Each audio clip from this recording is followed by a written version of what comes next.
Hello guys, स्वागत है एक बार फिर से आपका अपने यूट्यूब चैनल आरएच व्लॉगर पे। दोस्तों, पिछली वीडियो जो मैंने डाली थी यूक्रेन की सिटीजनशिप से रिलेटेड, उसके बाद काफ़ी सारे लोगों की कुछ ढेर सारी क्वेरीज थी और उन्होंने पूछा था कि यूक्रेन आने का क्या तरीका है और यहाँ से यूरोप जाने का क्या तरीका है। ऑलरेडी मैं पोर्चुगल पे एक पूरी वीडियो बना चुका हूँ और ऑलरेडी मेरे चैनल पे ये भी वीडियो है। आपके प्रोफेशन के अकॉर्डिंग, आपकी प्रोफाइल के अकॉर्डिंग कौन सी यूरोपियन कंट्री जो है आपको लॉन्ग टर्म के लिए ज़्यादा बेनिफिट देने वाली है, तो ऑलरेडी मेरे चैनल पे ये वीडियोज़ हैं। और जो लोग मुझे पहली बार देख रहे हैं उनसे रिक्वेस्ट है और एक हम्बल रिक्वेस्ट है, अगर आपको मेरा कंटेंट पसंद आता है और अगर आपको मेरा वीडियो पसंद आता है तो लाइक करना बिल्कुल मत भूलना वीडियो को, और चैनल को सब्सक्राइब। अगर आप और भी ऐसी इन्फॉर्मेटिव वीडियो देखना चाहते हो तो आप सब्सक्राइब करके बेल आइकन को प्रेस कर सकते हो। मैं किसी को फोर्स नहीं कर रहा हूँ। अगर आपको जेन्युइन इन्फॉर्मेशन चाहिए तो आप सब्सक्राइब कर सकते हो ताकि आप मेरा कोई भी आने वाला वीडियो कभी मिस ना कर पाओ। अब बात करते हैं यहाँ पे कि यूक्रेन आने का बेनिफिट क्या है और यूक्रेन से आगे लीगल तरीके से जाने का प्रोसेस क्या है। और मैं ये चीज़ वीडियो में पहले ही क्लियर कर देता हूँ, अगर बहुत से बंदे मुझे मैसेज करते हैं कि हमें यूक्रेन आना है और यहाँ पे आने के बाद हमें आर्मी ज्वाइन करनी है, तो मैं इस चीज़ को बिल्कुल प्रमोट नहीं करता हूँ। अगर यहाँ पे कोई यूक्रेन आर्मी ज्वाइन करने के लिए आना चाहता है या रशिया जाना चाहता है तो मुझे बिल्कुल कॉन्टेक्ट ना करें। रिसेंटली आपको पता है कि अभी काफ़ी सारे जो इंडियंस हैं वो रशिया में लापता हो चुके हैं, जो वहाँ पे गए थे जॉब के लिए, लेकिन यूक्रेन रशिया की वॉर में वो अपनी जान गंवा चुके हैं। तो लाइफ जो है वो बहुत ज़्यादा वैल्यूएबल है। अगर आप यहाँ पे सिर्फ पैसे के लिए आर्मी ज्वाइन करना चाहते हो तो ये एक अच्छा ऑप्शन नहीं है। आपकी जान जा सकती है, आप इंजर्ड हो सकते हो। तो ऐसे में अभी मैंने देखा था कि 2-3 इंडियन थे, एक गुजरात के थे, एक हैदराबाद के थे। तो इस वीडियो में आगे बढ़ने से पहले हम बात कर लेते हैं इस वीडियो के स्पॉन्सर की। इस वीडियो को स्पॉन्सर किया है पेपेनी ने। पेपेनी एक बहुत ही अच्छा प्लेटफॉर्म है। अगर आप लोग यूरोप में हो या फिर किसी भी कंट्रीज़ में रह रहे हो और वहाँ से अगर आप लोग अपनी फैमिली को पैसा भेजना चाहते हो, आप उनको कोई गिफ्ट भेजना चाहते हो, तो प्ले स्टोर में 4.5 रेटिंग के साथ ये ऐप अवेलेबल है। आप लोग जाके देख सकते हो, डाउनलोड कर सकते हो। आपको स्क्रीन पे भी इसका इंटरफेस नज़र आ रहा है। तो आप उसमें पाउंड, यूरो और उसके अलावा काफ़ी सारी वहाँ पे करेंसीज़ हैं। पेपेनी को यूज़ करने का जो सबसे बड़ा फ़ायदा है वो क्या है, मैं आपको बता देता हूँ। अगर 1 यूरो का रेट 90 रुपये दिखा रहा है तो वहाँ पे आपको जो है 91 मिलेगा या उससे ज़्यादा मिलेगा। तो गूगल से भी ज़्यादा आपको रेट दे रहा है। मार्केट में ऐसा कोई भी ऐप नहीं है। अगर आप लोग ऑनलाइन पेमेंट ट्रांसफ़र करते हो तो इससे रिलायबल और इससे क्विक कुछ हो सकता है। तो एक बार आप लोग जाइए, डिस्क्रिप्शन में आपको इस ऐप का लिंक नज़र आ जाएगा, आप लोग उस पर क्लिक करना और यूज़ करो पेपेनी को। जो अपनी रशिया में बैटल जोन में अपनी जान गंवा चुके हैं उन्हें वहाँ पे वॉर जोन में भेज दिया गया। जाहिर सी बात है कि वो लोग प्रोफेशनल जो हैं नहीं थे, उन्होंने कभी कुछ इस तरह का काम नहीं किया था और वहाँ जाने के बाद उन्हें अपनी जान से हाथ धोना पड़ा। तो ऐसा पैसा और ऐसी सिटीजनशिप लेके कोई फ़ायदा नहीं है। तो आप लोग अवेयर रहिए इस तरह की। अगर आप इन्फॉर्मेशन मुझसे चाहते हो या एक्सपेक्ट करते हो कि मैं आपको यहाँ पे बुला करके आर्मी ज्वाइन करवाऊँगा या आप मुझे कॉन्टेक्ट करते हो तो मैं आपको आर्मी ज्वाइन करवाने में हेल्प करूँगा, मैं ये चीज़ बिल्कुल नहीं करने वाला हूँ। तो बेटर है कि आप मुझे मैसेज ही ना करें अगर आपका ये क्वेश्चंस है मेरे से या ये क्वेरीज है मेरे से।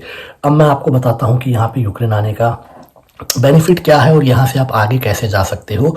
और अगर आपको कोई इन्फॉर्मेशन चाहिए और अगर आप यूरोप आना चाहते हो मेरे थ्रू, तो आप मुझे स्क्रीन पे जो नज़र आ रहा है मेरा ईमेल एड्रेस, आप मुझे उस पर कॉन्टेक्ट कर सकते हो। लेकिन वही लोग करें जो कि बहुत ज़्यादा सीरियस हैं। बिना मतलब हाय हेलो टाइम पास वाले लोग मुझे बिल्कुल नहीं चाहिए। और जो बेसिक इन्फॉर्मेशन होती है मैं उसके लिए कभी किसी को कोई चार्ज नहीं करता हूँ। लेकिन अब से अगर आपको कोई भी डिटेल में अगर इन्फॉर्मेशन चाहिए और अगर मेरे से कॉल पे बात करनी हो तो आपको एक मिनिमम अमाउंट पे करना पड़ेगा, क्योंकि जाहिर सी बात है कि दिन भर में 100 से ज़्यादा लोगों के कॉल आते हैं और सबको सेम इन्फॉर्मेशन वीडियो के अलावा अलग से दे पाना पॉसिबल नहीं है। जाहिर सी बात है कि मैं अपना टाइम दूंगा, आपको सारी इन्फॉर्मेशन जेन्युइन तरीके से प्रोवाइड करवाऊंगा और उसके बाद आप लोग आते हो नहीं आते हो वो आपकी विश है।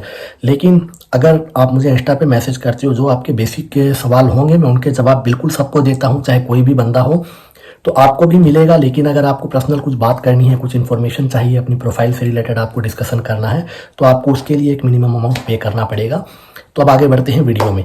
तो यूक्रेन अगर आप आते हो इंडिया से, मैं आपको बता देता हूँ कि वॉर जब शुरू हुई थी 2002 में फरवरी में यूक्रेन में, उसके नेक्स्ट डे से ही यहाँ पे एयरपोर्ट जो है वो बंद है। अभी तक फ़्लाइट जो है वो ऑपरेशनल नहीं है, कोई भी एयरपोर्ट यूक्रेन का भी काम नहीं करता है। लेकिन दुनिया भर में आप जहाँ भी रहते हो, अगर आप यूक्रेन का वीज़ा अप्लाई करते हो तो 100% जो है चांसेस हैं आपको वीज़ा मिल जाएगा। मैंने बोला है वीज़ा मिलने के चांसेस 100% हैं, ये नहीं बोला है कि मिल जाएगा आपको। तो आपकी प्रोफाइल पे भी डिपेंड करता है, और जो मैं डॉक्यूमेंटेशन यहाँ से प्रिपेयर करता हूँ, आपकी प्रोफाइल, आपकी आइटनरी जो बनाता हूँ, वो बहुत ज़्यादा जो है मैटर करती है। अब बात करते हैं आगे कि अगर एयरपोर्ट बंद है तो आप आओगे कैसे। तो जाहिर सी बात है कि आप इंडिया से डायरेक्ट अगर वीज़ा लग भी गया तो आ नहीं पाओगे। यहाँ पे आने के लिए जो आपके पास ऑप्शंस हैं वो नियर बाय कंट्री में है, आप वहाँ पे आओ और वहाँ से यूक्रेन में एंट्री ले सकते हो। लेकिन वो इतना आसान नहीं है। यूक्रेन बेलारूस के साथ बॉर्डर शेयर करता है, लेकिन आपको पता है कि वो उसके रिलेशन रशिया के साथ डिप्लोमेटिक हों या पॉलिटिकल हों, बहुत अच्छे टाई अप हैं उनके। तो अभी यूक्रेन का और बेलारूस का बॉर्डर बंद है, और जो दूसरी कंट्री है भैया वो रशिया की है। तो रशिया से भी आप यूक्रेन नहीं आ सकते हो। अगर आपके पासपोर्ट पे यूक्रेनियन वीज़ा है तो आप रशिया जाने में मुश्किल होगी, और अगर रशियन वीज़ा है तो यूक्रेन आने में मुश्किल होगी। और अगर कुछ भी नहीं है तब भी आप एक कंट्री से दूसरी कंट्री में लैंड बॉर्डर से या किसी भी तरीके से नहीं आ सकते हो। तो बेलारूस और रशिया का ऑप्शन खत्म हो गया। अभी जो शेंगेन जोन की बात करूं तो वो यूक्रेन शेयर करता है 3 कंट्री के साथ। पहला बॉर्डर यहाँ से लगता है पोलैंड का। पोलैंड से आप आ सकते हो, लेकिन बताता हूँ उसके रीज़न क्या है, क्या उसके रिक्वायरमेंट है। पोलैंड, और जो दूसरा है स्लोवाकिया, और जो तीसरा है वो है हंगरी। तीनों जो है शेंगेन की कंट्रीज़ हैं, और तीनों में आने के लिए आपके पास शेंगेन वीज़ा होना चाहिए। अब जाहिर सी बात है, अगर आपके पास शेंगेन वीज़ा है तो भैया बंदा क्या करने यूक्रेन आएगा, कोई सेंस ही नहीं बनता है इस बात का। तो अब बंदा आएगा कैसे। 2 बॉर्डर और यूक्रेन शेयर करता है, एक रोमानिया के साथ और दूसरा मोल्डोवा के साथ। रोमानिया जो है 31 मार्च से जो है शेंगेन में आ जाएगा। इसके लैंड बॉर्डर और एयरपोर्ट जो भी हैं वहाँ से इमिग्रेशन को हटा दिया जाएगा। बंदे जो अभी शेंगेन में 27 कंट्री में ट्रैवल करते हैं, उसके बाद वो रोमानिया और बुल्गारिया में भी ट्रैवल कर पाएंगे। बुल्गारिया यूक्रेन के साथ बॉर्डर शेयर नहीं करता है, बुल्गारिया अपना बॉर्डर शेयर तुर्की के साथ करता है, रोमानिया के साथ करता है। तो यहाँ पे रोमानिया का ऑप्शन भी खत्म, क्योंकि रोमानिया के लिए भी आपको शेंगेन वीज़ा ही चाहिए। अब बचती है सिर्फ एक कंट्री जो है मोल्डोवा। मोल्डोवा किसी ज़माने में इंडियन को जो है ई वीज़ा दिया करती थी, आज भी उनका पोर्टल खुला है, आप वहाँ पे अप्लाई कर सकते हो। लेकिन वीज़ा पिछले 2 साल से मैंने तो किसी का आते हुए देखा नहीं है। मैंने भी कुछ क्लाइंट का ट्राई करने के लिए अप्लाई किया था, लेकिन आज तक वो एप्लीकेशन जो है अंडर प्रोसेस ही दिखा रही है। लेकिन मोल्डोवा का जो दूसरा वीज़ा है, वो वीज़ा कौन सा है वो मैं आपको बता देता हूँ। दूसरा स्टिकर वीज़ा होता है, जो कि ट्रांजिट वीज़ा आपको मिलता है 3 से लेकर के 7 दिन के लिए। कभी कभी वो लोग 15 दिन के लिए भी दे देते हैं, डिपेंड करता है एम्बेसी पे। लेकिन मिनिमम 3 दिन के लिए आपको मिलेगा। और किश्नेव जो कि कैपिटल है मोल्डोवा की, इंडिया से आप किश्नेव फ्लाई करके आ सकते हो, एंड देन लैंड बॉर्डर से by train, by bus, by car, जैसे आपका दिल करे आप यूक्रेन आ सकते हो। अब बंदा यूक्रेन आ गया, लेकिन आने के बाद यहाँ पे क्या प्रोसेस होगा। अब उसे अगर यूक्रेन में तो रहना नहीं है, अब अगर उसे यहाँ से यूरोप जाना है तो बंदा जैसे ही यहाँ पे आता है, आते ही वो अपनी टीआरसी यहाँ पे अप्लाई कर देता है। 15 वर्किंग डेज इनकी ऑफिशियल वेबसाइट पे भी ये चीज़ लिखी हुई है। मैं कोई भी इन्फॉर्मेशन अपने पास से नहीं दे रहा हूँ, जो लीगल चीज़ है, जो लीगल रास्ता है, आपको सिर्फ वही मैं बता रहा हूँ। तो आप अगर मोल्डोवा आते हो तो मोल्डोवा का वीज़ा जो है वो इंडिया से पहले इजीली लग जाता था, लेकिन अभी जो है टाइम बहुत ज़्यादा लगता है। वीज़ा लग जाता है अगर आपके पासपोर्ट पे ऑलरेडी यूक्रेन का वीज़ा है। यूक्रेन का अगर वीज़ा आपके पास है, लग चुका है आपके पासपोर्ट पे, तो उस वीज़ा के बिहाफ पे आप अपनी आइटनरी में ये चीज़ मेंशन करते हो कि हमें यूक्रेन जाना है। और अब यूक्रेन जाहिर सी बात है कि आप लोग स्पाइडरमैन की तरह उड़ के तो आ नहीं सकते हो, और आपको आना पहले मोल्डोवा पड़ेगा। और जो बाकी के जो पहले ऑप्शन मैंने बताए हैं वो चीज़ पॉसिबल है नहीं अगर आपके पास शेंगेन वीज़ा नहीं है तो। अब बंदा मोल्डोवा आता है, मोल्डोवा से वो यूक्रेन आता है, एंड देन यूक्रेन आने के बाद वो अपनी टीआरसी बनवाता है। टीआरसी नहीं भी बनवाता है तो वो यहाँ से वापस जो है, अगर उसको इंडिया जाना हो तो जाहिर सी बात है कि उसको जाने के लिए भी किसी ना किसी कंट्री का बॉर्डर यूज़ करना पड़ेगा। तो यहाँ आने के बाद बंदा जो है यहाँ से ट्रांजिट वीज़ा अप्लाई कर सकता है। यूक्रेन में अभी ट्रीटी है शेंगेन जोन के साथ। अगर कोई भी सिटीज़न जो किसी भी कंट्री किया है, जो भी उसकी नेशनलिटी है, अगर वो यहाँ पे है और अगर उसे जाना है किसी कंट्री में, तो उसको ट्रांजिट वीज़ा मिलता है यहाँ से। ट्रांजिट वीज़ा कौन कौन सी कंट्रीज देती है, उसके लिए क्या रूल्स इंप्लीमेंट होते हैं आपको बता देता हूँ। जो भी कंट्री किसी कंट्री के साथ अगर लैंड बॉर्डर या सी बॉर्डर, किसी भी तरह का बॉर्डर अगर शेयर करती है, ट्रांजिट वीज़ा आपको उसी कंट्री का मिलेगा। अब ये नहीं है कि कोई बंदा यूक्रेन में आया और उसने जो है स्विट्जरलैंड का, नॉर्वे का, फिनलैंड का ट्रांजिट वीज़ा अप्लाई कर दिया, 200% नहीं मिलेगा। ट्रांजिट का मतलब होता है कि आप इस कंट्री के लैंड बॉर्डर को यूज़ करोगे, और नेक्स्ट जहाँ पे आप एंट्री लोगे उस कंट्री में आप ट्रांजिट करोगे। वहाँ पे जाने के बाद आप अपनी होम कंट्री वापस जाओगे। ये होता है ट्रांजिट का मतलब। टूरिस्ट वीज़ा नहीं होता है, लेकिन 3-4 दिन का वो वीज़ा देते हैं। वही बात है कि किसी को 10 दिन का, 15 दिन का भी दे देते हैं, लेकिन आप मिनिमम 3 दिन का भी अगर मान के चलते हो कि आपका पोलैंड का या हंगरी का या स्लोवाकिया का अगर ट्रांजिट वीज़ा लग जाता है। स्लोवाकिया ट्रांजिट वीज़ा नहीं दे रहा है यूक्रेन को, सिर्फ 2 कंट्रीज़ हैं, पोलैंड और जो दूसरी कंट्री है बिना टीआरसी के, अगर आप यूक्रेन आते हो टीआरसी नहीं बनवाते हो और अगर आपको अपनी होम कंट्री वापस जाना है तो उसके लिए आपके पास अपनी रिटर्न फ्लाइट टिकट होनी चाहिए जाने के लिए, यानी कि आप ट्रांजिट करने के बाद उस कंट्री से फ्लाई करके अपनी होम कंट्री जाओगे। पहला डॉक्यूमेंट ये हो गया। ट्रैवल इंश्योरेंस इसमें मैंडेटरी नहीं है अगर आप अपनी होम कंट्री वापस जाते हो, लेकिन मैं फिर भी कंसिडर करूंगा ट्रैवल इंश्योरेंस अगर आपके पास होता है तो उसके बहुत सारे अपने अलग फ़ायदे हैं। क्या क्या फ़ायदे हैं मैं थोड़ा सा शॉर्ट में बता देता हूँ। अगर आपका लगेज खो जाता है, आपका पासपोर्ट खो जाता है या कुछ आपके साथ मिस हैपनिंग हो जाती है तो उसमें वो ट्रैवल कंपनी आपको पे करेगी। तो हमेशा उस चीज़ को लेके चलना चाहिए, ज़्यादा पैसे नहीं लगते हैं, 1000-1500 रुपये में आ जाता है। तो अब आप यूक्रेन आ जाते हो। यूक्रेन से अगर आपको स्लोवाकिया वीज़ा नहीं दे रहा है, अब आपको अगर यहाँ से हंगरी का या पोलैंड का ट्रांजिट वीज़ा मिल जाता है 3 दिन के लिए, तो यूक्रेन से लैंड बॉर्डर शेयर करती हैं ये कंट्रीज़, तो आप वहाँ पे by train, by car, by bus जा सकते हो। और वहाँ पे जाने के बाद आपके पास जब तक आपका वीज़ा वैलिड है तब तक तो आप पूरे शेंगेन में घूम सकते हो। 3 दिन का वीज़ा है तो 3 दिन में अब आप कोई पूरा यूरोप तो घूम नहीं पाओगे। अब वहाँ से आप डायरेक्ट पोर्चुगल जा सकते हो और पोर्चुगल जाने के बाद में आप वहाँ पे अपने आर्टिकल 88 में और आर्टिकल 89 में ऑलरेडी मैंने जो मेरी चैनल पे वीडियोज़ हैं आप जा करके देख सकते हो। शायद 2 वीडियो अगर आप नीचे जाओगे तो आपको वीडियो नज़र आ जाएगी।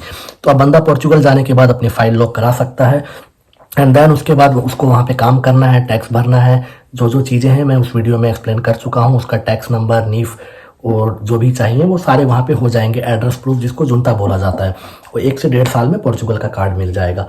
तो ये सिंपल सी चीज़ मैंने आपको समझा दिया कि इंडिया से आप मोल्डोवा आओगे, मोल्डोवा से यूक्रेन एंड देन यहाँ से यूरोप। ये हो गई एक चीज़। अब यूक्रेन की टीआरसी के अभी वॉर के टाइम पे क्या बेनिफिट है। अगर आप यहाँ पे आकर के 15-20 दिन आप सोचते हो कि आना तो है ही आपको यूक्रेन, आपके पास अगर टाइम है, अगर आप सोचते हो कि अगर यूक्रेन आया हूँ तो यूक्रेन से कुछ बेनिफिट लिया जाए, तो सबसे बड़ा बेनिफिट अभी यूक्रेन की टीआरसी का ये है कि अगर बंदा यूक्रेन का टीआरसी ले करके अगर यूरोप जाता है, अगर उसके पास यूक्रेन की टीआरसी है, तो बहुत सी कंट्रीज जैसे कभी कभी हंगरी जो है, पोलैंड जो है, डिपेंड करता है ऑफिसर के मूड पे कि इमिग्रेशन पे कभी कभी जो ऑफिसर्स होते हैं वो बिना वीज़ा के भी यूरोप में उनको एंट्री दे देते हैं। कभी कभी चांसेस हैं, लेकिन मैं फिर भी यही बोलूँगा बेटर है कि आप यहाँ से वीज़ा ट्रांजिट लेकर के जाओ। 60-70 यूरो उसके लगते हैं, 3 से 4 दिन में वो वीज़ा आ जाता है। अब लेकिन आप यूरोप पहुंच गए टीआरसी के साथ। अगर आप टीआरसी लेकर के यूरोप जाते हो तो आपको बेनिफिट ये है कि आप यूक्रेन से जब जा रहे हो तो वहाँ पे आपको गवर्नमेंट जो है रहने के लिए जगह देगी, अकोमोडेशन प्रोवाइड करवाएगी, आपको जो है मंथली वो कुछ पैसे भी देगी। हर कंट्री के अलग अलग रूल हैं। पोर्चुगल में शायद 230 यूरो मिलते हैं, फिनलैंड में 450 यूरो मिलते हैं, नेदरलैंड 320 यूरो देती है। हर कंट्री के अपने रूल हैं, वहाँ पे खर्चे कितने हैं, आपके एक्सपेंसेस कितने आ रहे हैं उस चीज़ के अकॉर्डिंग। तो अब अगर आप यूक्रेन की टीआरसी लेके जाते हो तो वहाँ पे आपको रहना भी देगी, खाना भी देगी, आपको डॉक्यूमेंट भी देगी। उसको टेम्प्रोरी प्रोटेक्शन बोलते हैं। अगर वॉर कंटिन्यू चलती रहती है तो एक्सटेंड होता रहेगा, आप वहाँ पे लीगली काम कर सकते हो जैसे बाकी लोग करते हैं। वर्क परमिट की उस पर ज़रूरत नहीं है, लेकिन उस पर आप कभी सिटीजनशिप नहीं ले पाओगे क्योंकि एट द एंड आप जो हो इंडियन सिटीजन हो, ना कि यूक्रेनियन हो। तो वो टेम्पररी प्रोटेक्शन आपको ग्रांट करेंगे तब तक कि जब तक यूक्रेन में वॉर चल रही है। उसके बाद आपकी यूक्रेन की टीआरसी वैलिड है। जब वॉर खत्म हो जाए तो आप इधर आकर के अपना काम धंधा कुछ करना चाहो तो कर सकते हो। वॉर से पहले यूक्रेन में काफ़ी सारी अपॉर्चुनिटीज़ थी, लेकिन वॉर के बाद से यहाँ पे ज़्यादातर जो अभी यहाँ पे हैं एमबीबीएस करने वाले या थोड़े बहुत जिनका बिजनेस वगैरह है, स्टूडेंट हैं या बिजनेसमैन है, वो अभी यहाँ पे हैं। बाकी या कुछ मेरे जैसे लोग हैं, बाकी लोग यहाँ से पोर्चुगल ऑलरेडी मूव हो चुके हैं या किसी ना किसी यूरोपियन कंट्री में जा चुके हैं। तो अब यहाँ पे सबसे बड़ा जो बेनिफिट है यूक्रेन की टीआरसी का वो ये है कि एक तरह से यूक्रेन की टीआरसी आप लोगों के लिए क्रेडिट कार्ड है। जब तक यहाँ पे वॉर चलेगी तब तक आप किसी भी यूरोपियन कंट्री में जाके प्रोटेक्शन ले सकते हो। प्रोटेक्शन और असाइलम दोनों अलग चीज़ है। प्रोटेक्शन तब दी जाती है कि एक टाइम पीरियड के लिए, टेम्पररी टाइम के लिए, अगर आपकी कंट्री में कोई प्रॉब्लम है या प्रीवियस कंट्री में जहाँ से आप आए हो, जहाँ आप काम करने आए थे, जहाँ आप रहने आए थे, वहाँ पे अगर आपकी जान को खतरा है, आपको कोई प्रॉब्लम है, कुछ बहुत मेजर इश्यूज हैं उस कंट्री में, तो आप यूरोपियन कंट्रीज़ में जाकर के प्रोटेक्शन ले सकते हो। ये असाइलम से बिल्कुल अलग है, असाइलम नहीं है। और आप जब मर्जी तब अपनी होम कंट्री जा सकते हो। बहुत सी कंट्रीज़ जो है प्रोटेक्शन पे आपको, जैसे फिनलैंड है वो कार्ड देता है, स्पेन है वो भी आपको एक रेजिडेंस परमिट दे देता है। वो रेजिडेंस परमिट बिल्कुल जो नॉर्मल रेजिडेंस परमिट होते हैं उनके जैसा होता है, चाहे वो स्टूडेंट कार्ड हो या वर्क परमिट का जो कार्ड हो, कुछ भी हो, वो उसी तरह का कार्ड है। उस पर आप इंडिया भी जा सकते हो, आ सकते हो, जब तक वो कार्ड वैलिड है। लेकिन उस पर कभी आप लोग सिटीजनशिप अप्लाई नहीं कर पाओगे। अगर वॉर लंबी चलती है तो वो उसको एक्सटेंड करते रहेंगे, और जब वॉर ठीक हो जाएगी तो वो आपको बोल देंगे कि अब भाई आप यूक्रेन चले जाओ, या आप अपनी home country India, Pakistan, Bangladesh, जहाँ से भी हो वहाँ चले जाओ। तो ये सिंपल सी चीज़ है। तो मैं आपको यही बता रहा हूँ कि अगर आप इंडिया से यूक्रेन आते हो तो जो जो फ़ायदे थे मैंने आपको बता दिया है। किसी भी यूरोपियन कंट्री में जा करके अगर आपका टारगेट पैसा कमाना है तो 2-3 साल, जब तक ये वॉर चल रही है, 1 साल 2 साल, ये एक अनएक्सपेक्टेड चीज़ है। हम बता नहीं सकते वॉर कब ख़त्म हो जाएगी, लेकिन आप जो है यहाँ पे पैसे कमा सकते हो, काम कर सकते हो, रह सकते हो।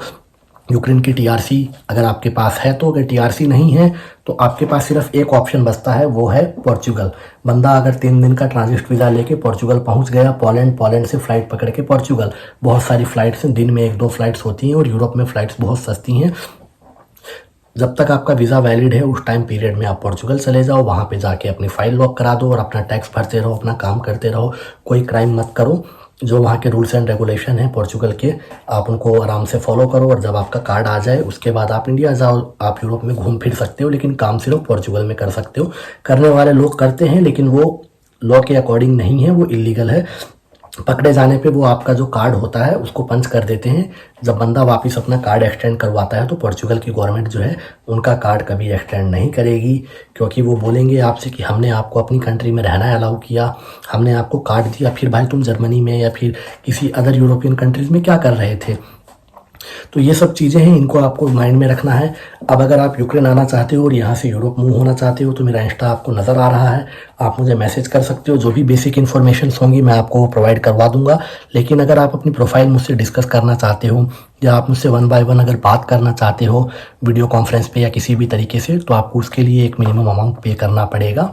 ये चीज़ मैं बाकी यूट्यूबर की तरह नहीं है कि आपको मैं इंस्टा पे बता रहा हूँ, मेरा कोई हिडन टर्म्स एंड कंडीशन है। जो चीज़ है मैं क्लियर बता रहा हूँ, क्योंकि मेरे पास इतने मैसेज आते हैं, मैं परेशान हो जाता हूँ। कोशिश करता हूँ सबको रिप्लाई करूँ, लेकिन एक के बाद एक जब मैसेज आता है तो हर बंदे को वो सेम चीज़ें रिपीट करना बहुत मुश्किल होता है। सबकी प्रोफाइल अलग होती है, सबका क्राइटेरिया अलग होता है। कुछ स्टडी वीज़ा पे आना चाहते हैं, कुछ वर्क परमिट पे आना चाहते हैं, कुछ एज ए टूरिस्ट आना चाहते हैं, कुछ का वीज़ा कई बार रिजेक्ट हो चुका है और कुछ के पास फ्रेश पासपोर्ट है। तो ये सारी चीज़ें होती है। तो अलग अलग लोगों के साथ अलग अलग चीज़ें डिस्कस करना एक बंदे के लिए पॉसिबल नहीं है, उसके लिए टाइम निकालना पड़ता है। और टाइम निकालने के लिए मेरा जो यहाँ पे काम है, मुझे उससे भी फ्री होना पड़ता है, तो मुझे भी मैनेज करना पड़ता है। तो ये सारी चीज़ें थी। अब अगर आप एग्री करते हो, आप वीडियो को, मेरे चैनल पे जितनी भी वीडियोस हैं आप सारी की सारी देख सकते हो। उसके बाद आप अपना डिसीजन बनाओ, अपनी फैमिली से जो है डिस्कस करो। एंड अगर आप आना चाहते हो तो आप बहुत ही रीज़नेबल अमाउंट पे यूरोप पहुंच सकते हो।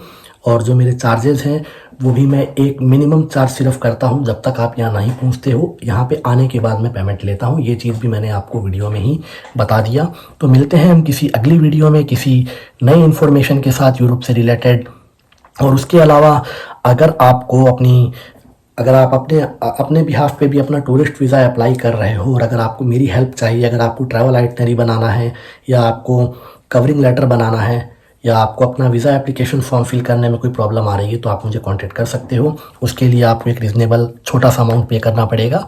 ये काम मैं आपका कर सकता हूँ। या फिर अगर आप यहाँ पे यूरोप में जॉब अप्लाई कर रहे हो, आप अपना CV कवरिंग लेटर बनाना चाहते हो, तो भी आप मुझे जॉब से रिलेटेड जो यूरोपियन फॉर्मेट में होता है मैं आपके लिए वो प्रिपेयर कर सकता हूँ। तो मिलते हैं अगले वीडियो में।